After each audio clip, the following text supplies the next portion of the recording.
बातमी आता हिंगोलीतून आहे। हिंगोली जिल्ह्यात सर्वाधिक अर्थातच 1,48,000 हेक्टर क्षेत्रावर शेतकऱ्यांनी हरभरा पिकाची पेरणी केली आहे। मात्र बदलत्या वातावरणामुळे हरभरा पिकावर कीड आणि अळ्यांचा प्रादुर्भाव वाढलाय। वेगवेगळ्या अळीनाशक औषधांच्या फवारण्या शेतकऱ्यांना कराव्या लागत असल्यानं शेतकऱ्यांचा खिसा आता हळूहळू रिकामा होऊ लागलाय। महागड्या औषधांच्या फवारण्या करून देखील पिकांवरील अळ्यांचा प्रादुर्भाव हा कमी होताना दिसत नाहीये, त्यामुळे शेतकरी हतबल झालेत।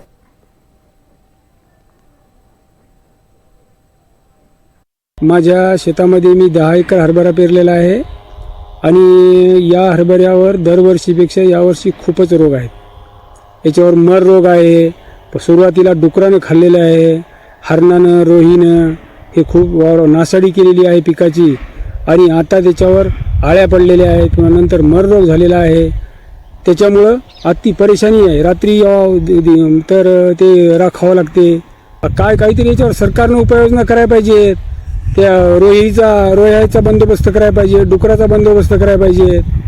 सरकार काहीच करेना।